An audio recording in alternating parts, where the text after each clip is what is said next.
Hello and welcome to tonight's special, which is also a salute of sorts to one of Australia's publishing icons. 2 decades in the biz, a best-selling female author with a legion of loyal fans. Her latest book, The Opal Desert, has just been published, and this month also marks the 20th anniversary of the publication of her very first, The Heart of the Dreaming. 19 novels in 20 years. It's the right time to catch up with the one and only Di Morrissey. Won't you please welcome her? Thank you. Now, Di, Thank you. 19 novels in 20 years. What happened to Symmetry? Yes, 19 novels. I took 1 year off the year that I knew my mum was dying and spent that time with her, which I'm really glad I did. It was very special. Let's talk a bit about your mum, actually, because she was an enormously influential figure for you, wasn't she? A fabulous role model, unbelievable. I look back now and you think, how would I have coped with losing your husband and an 18-month-old baby boy in an accident when drowning at Pittwater when I was 10, and we were left virtually penniless. And Chips Rafferty, who lived over there and was a friend and mentor, kind of got up a collection, and my mother went to her sister in America, and she'd never had the opportunities in life to do what she wanted. And anyway, she fell into sort of this new thing called television, and she came back to Australia and became our first woman film and television director. So it was, extraordinary. So I figured out then, you can actually do anything, and you can achieve things without the cushion sometimes of a university degree or influence or money. You said for your mother, a tragedy, terrible shock also to have to become the sole provider. What about for you? It must have been like an ejection from paradise in a way. Oh, it was. I think I was something of a lost soul in that because we lived in that rather isolated area, you didn't have friends and neighbours to hand easily. They would come at weekends and you had to I'd row my little dinghy across the bay to go and visit Chips. So I then retreated into books. That was where books became my escape and my world and my love. And because we had very little money, I really only got a new book every birthday and every Christmas. And what were your favourites? Oh, I was totally an Enid Blyton and Pixie L. Harris, Marmaduke the Possum, all of those. And Mary Grant Bruce, that yes, sort of book too? Seven Little Australians. And so I was also, Chips insisted that I concentrate on whatever you do in life, make sure it's Australian. So my reading also was influenced by that. But when I didn't have a book to read, it just seemed logical to me that I made up my own stories. So that's what I did to entertain myself. Just a direct question about your mother. I mean, a number of your books actually start with a woman who's just been widowed or a woman alone. Is that sort of your tribute to your mum? And, the story is their journey. It wasn't deliberate, I suppose. But it's true, isn't it? It is true. And someone also pointed things out to me that I have a lot of stories of women looking for children, girls looking for their fathers, because I didn't know until the accident that my father was my stepfather, that he was not my biological father. So that came as a huge shock, and that's a whole other story about the trip of discovering who my father really was, because my mother she was professional and worked, but she was so, you didn't have counselling and things in those days, so she could not share a lot of stuff. It was too painful to talk about, so it just became like a taboo subject.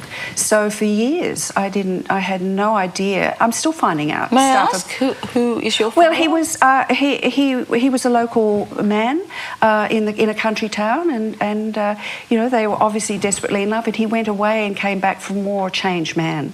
And my mother could never watch Anzac Day marches. She would never talk about the war because it so changes men. And obviously when he came back a very broken man, the marriage fell apart, and I was so little, I had no, I didn't know anything about it.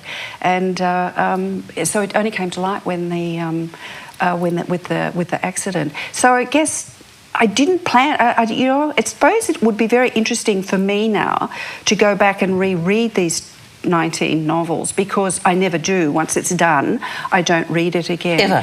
No, because I wouldn't put myself through that. Oh, why did I say that? Why didn't I say that? Oh, really? They're not that bad. Oh, really? Oh, I'm so glad you think so. So I'm just not going to go there. It's where I was at that time in my life, and so I'm always keen to do better, go further, do more with the next one. So I keep going up. But in retrospect now and talking to people, I can see that I play out, although it's fiction, I sometimes play out aspects that what I write about is what really interests and it makes me passionate, whether it's the environment or obviously a girl in her 50s coming to terms with, I'm a little girl and I want to know who my father is. You do. I mean, that is a very common thread, isn't it? The truth of family, the hidden secrets of a family. You write about that all the time. Yes, I think so, because it's not just me. I just know in everybody's life, often whether you know it or not, but there are secrets, and I'm a great believer in being honest. I've always decided that you just have to be honest with your children. A lie, a secret will eventually come out, so it's just easier to live with the truth. But you can cause terrible damage with the truth too. You can. There's the issue of the little white lie of maybe what's withheld, but I think when someone really wants to know, then you need to tell them. Are you glad you found out the truth about your real father, or would you have liked it to be concealed? No, this is the first time I've ever talked about it. I'm just sad that I never got to meet him. He died 3 years before I found out, and it was really only through, and I discovered I have half siblings. And so it was through one of my half sisters, who are very private and don't want it sort of publicised. But she began a family search, and she was just absolutely gobsmacked when she discovered who I was, because my father had told his second family, and apparently I just assumed he was an awful man that had treated my mother badly. And then I meet his children and discover that he was the world's most fabulous dad. And I was so jealous. And so, if only. But the girls always knew about me because he told them that somewhere they had a half sister, an older sister, and on his deathbed said, "Please find your sister." And he thought they told me it was a great gift they gave me. He asked about me, he thought about me, I was in his life. How long ago did this happen? Over the last 4 years. Extraordinary. Extraordinary. It's like you turn 60. And it's suddenly like, I felt like I was 6. I just want to know who my father is, Yeah. It was hard. And it's happened after my mother died, which is probably right. I think it would have been painful for her. So, life and fate have a strange way of stepping in at the right time. But, he thought of you as he died, and he was a good man. Yes, and that I hold dear, so that's nice. Your first job, Di, was as a cadet. You worked at Sir Frank Packer's old Consolidated Press, which of course we all think we know about now, having anyone who's seen Paper Giants. Yes. I take it this was in the pre-ITA days. It was before Miss Guthrose. No, ITA came in my last year. ITA and I worked together when ITA was the social editress, and I was editress. Editress. Not allowed to say that now. No, that was what her title was in those days, and I was the social reporter sent out to cover functions, and I had no idea who anyone was in Sydney society, and I always brought back not top drawer people. Well, you collected riffraff. I had a talent for going into a ball of 500, exclusive people and going to the one man who was there with the wrong woman. Can I take your photograph for the social pages? No. What was it like? Because, I went into journalism in the 70s, and it was pretty, there's a lot of testosterone in the air then, but you went into sort of the Mad Men era. Was it like that?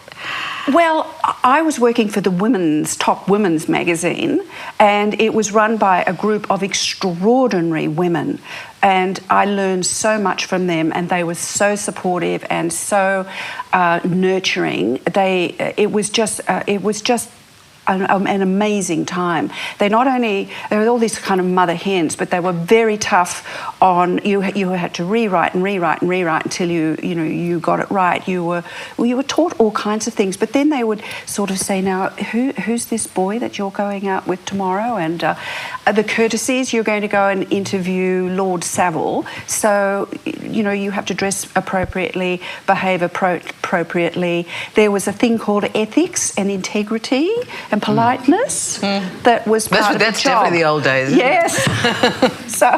But it was great. And I think because I knew I wanted to write books and just assumed I would write books one day because it was what I wanted to do, the journalism was a means to an end, and it stood me in such great stead. Really was the best training for novelist, I think.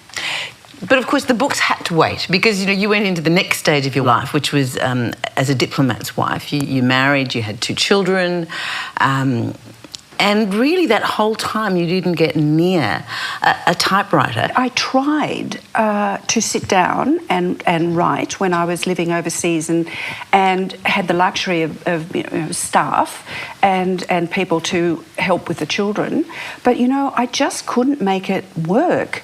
And I would sit there with this blank piece of paper and the maids going around going, oh, Memsab is writing, so everyone has to keep quiet. And I couldn't do a thing, and I kept trying, and I thought, well, I just had an instinct that certain things happen at certain times in your life and it would come. I really think that this yearning became so strong that that's really was the third person in the marriage, in that I really wanted to write, and I could feel, I was 35, and I could feel that if I didn't do it soon, I'd never get around to do it, and I'd be one of those, people going, oh, well, of course, I always wanted to write a book one day, and, doing that. And so I went to London to visit my an old childhood friend, Nick Tate, who just got married. He's an actor. And Nick's house was full of actors and writers, and Tom Keneally was sleeping on the sofa, which he kindly gave up for me. And Tom walked me around London, explaining what writing meant and places meant and things he'd done. And he just opened up my eyes somehow. And then I came back into that crowded house, sat in the kitchen with actors and people all around you, and just started to write. And then it was very hard to go back. You make that step sometimes. Isn't that interesting? So with all the comforts and ease, it didn't come. Couldn't do it. I ended up divorcing, and then I had to do it. I had to make this work. I've left a really wonderful man to pursue this crazy dream, which everybody said, you never. Good luck. How old were you when your first book was published? I think I was 41. Yeah.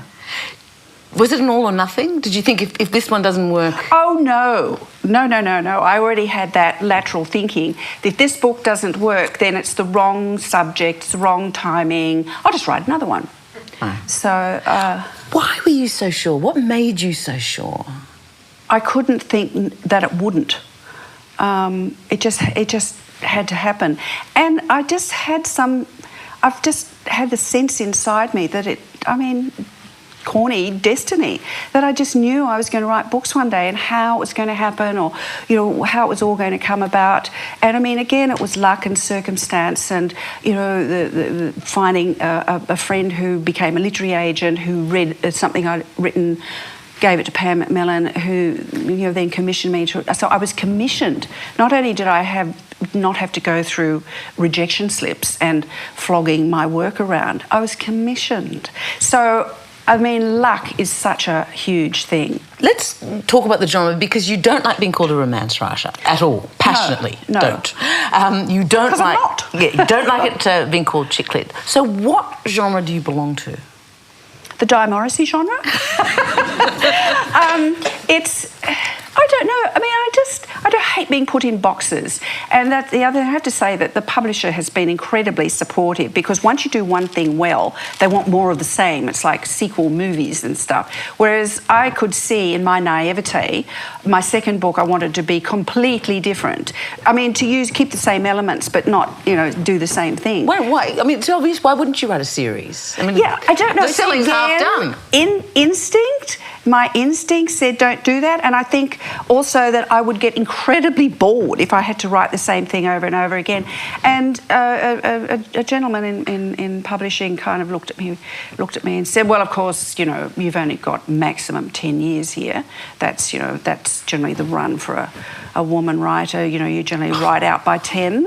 Oh, a woman writer runs out at 10. And I narrowed my eyes and went, "Well, just watch me, buddy," and I thought, so I decided that I would make everything different. I think the books have grown. I like to think that my writing has grown, that the subject matter has grown, as I have, and that their adventures, they reflect strong themes. I mean, I was writing about reconciliation before we even knew about Pauline Hanson, but the timing all came out at the same time, which was incredibly lucky. I'm very passionate about the environment. I'm quite an activist in my own modest way. I work very hard for certain causes and things. So and I think my readers know that. I mean, I had a girl say to me, she just read The Plantation, and now every time she goes in the supermarket, she's so careful about buying nothing with palm oil in it. Yes, so, yes. Yeah. But I mean, you're not just quite an activist. I mean, I just like this is in your introduction to Silent Country, which you wrote 2009, about 2 years ago. Yes. Just read. There has come a time when we can no longer remain silent, but speak up for our country, which is being sold, abused, mind depleted, drained, overworked, overloved, its plants and animals becoming endangered and exterminated faster than we can renew them. Our country is silent, so we must speak and act to save it.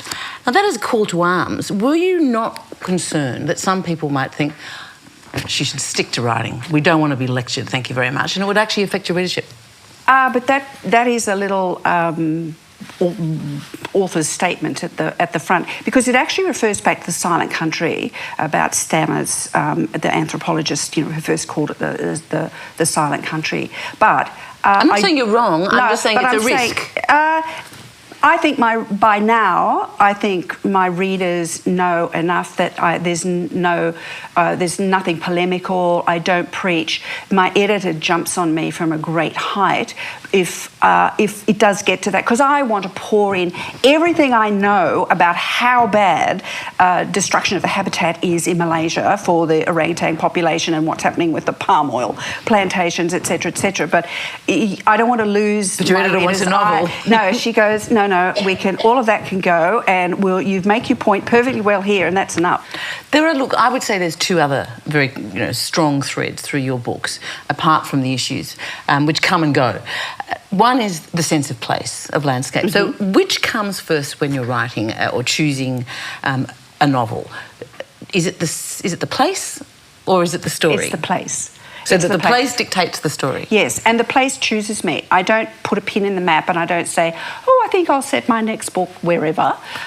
There's generally a circumstance, or it's something I've been leading up to without knowing it, or I'm invited to go somewhere. I joined Tim Winton to save Ningaloo. I went to toad busting, in the Kimberley, and I began to see what was happening in the Kimberley and went, no, I have to write about this. So in fact, they were a consequence of your environmental activism. Yes. Some are, but otherwise it's just the place. When I first walked into Broome in the early 80s, I just went, this is the most extraordinary place on the planet. I have to come back here.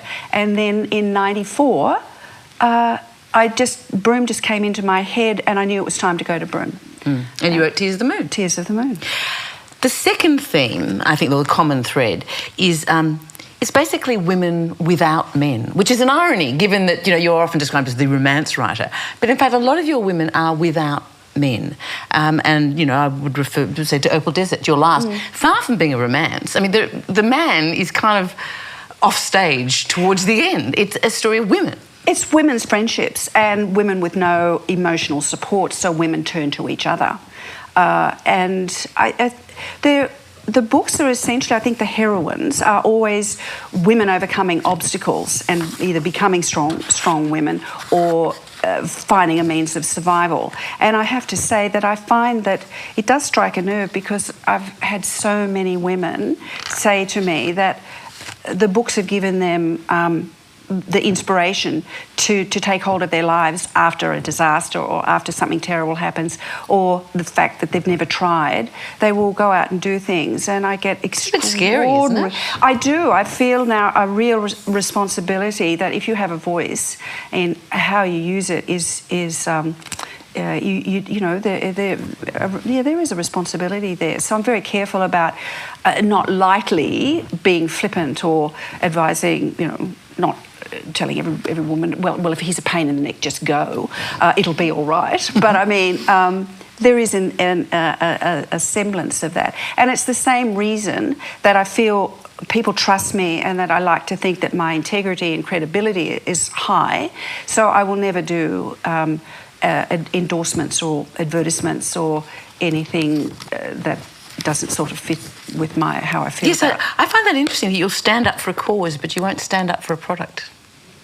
No, not at all. And I had offers to do ads because I'd been on television, and I desperately needed the money.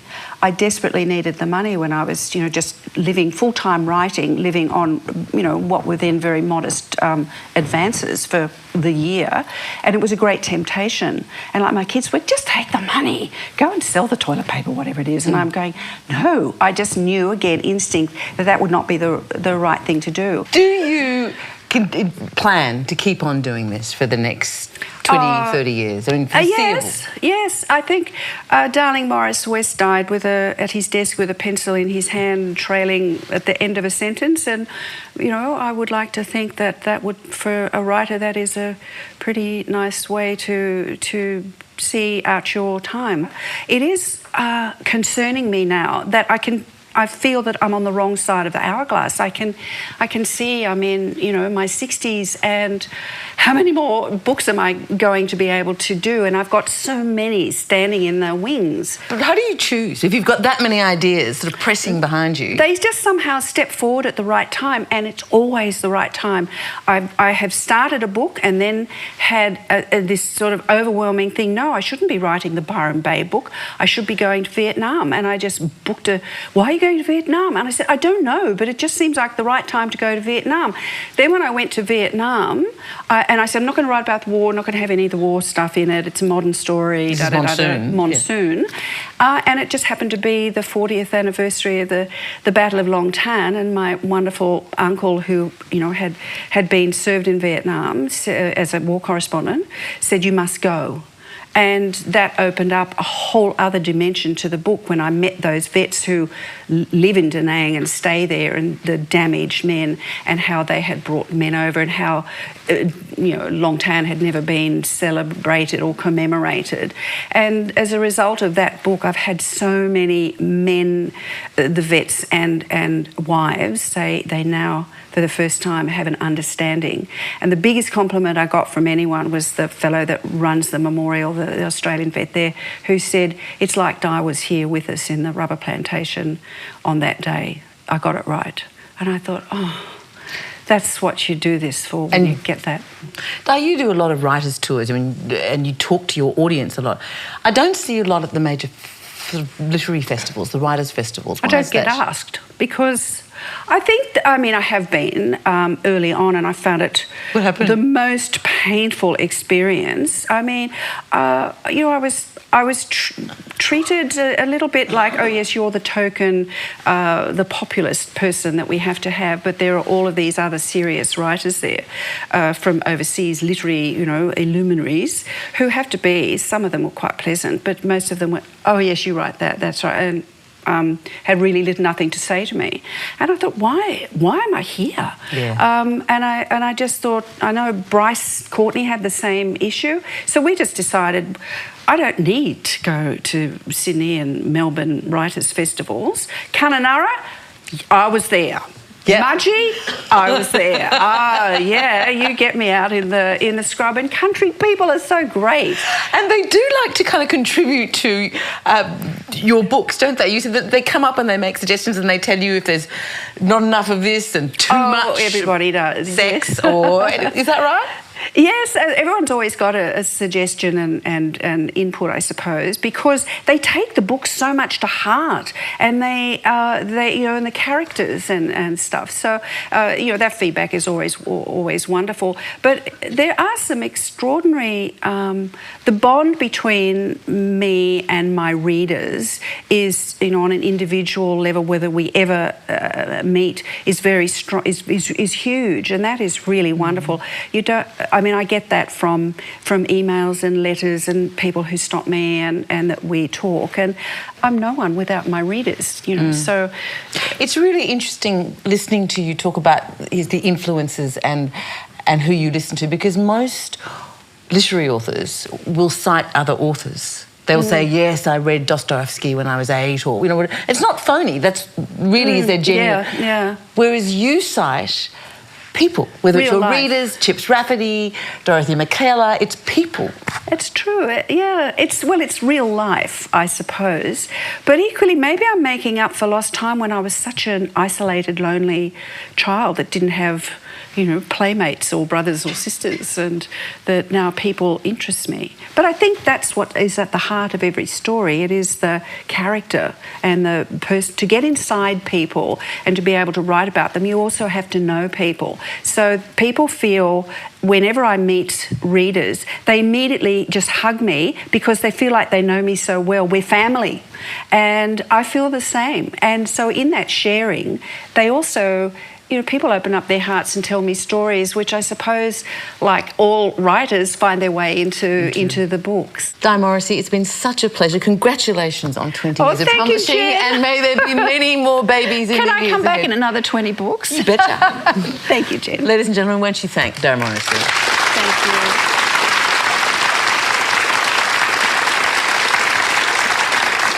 And next month will be our very last book club of the year. So do please join us on the 6th of December for our 1-hour summer special. John Birmingham and Sandra Yates are our guests. And until then, very happy reading. Good night to you.